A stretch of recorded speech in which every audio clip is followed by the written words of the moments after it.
তাই দেন আর আপনার কাছে এই কোটাটো কারার সময় মুখ সরে গাড়া লাগবে ভাই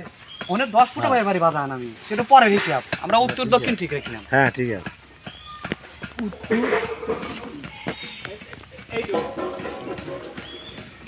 এই মুখের সীমানা ঠিক করলেন এই মুখের সীমানা ঠিক করলেন কথা বুঝতে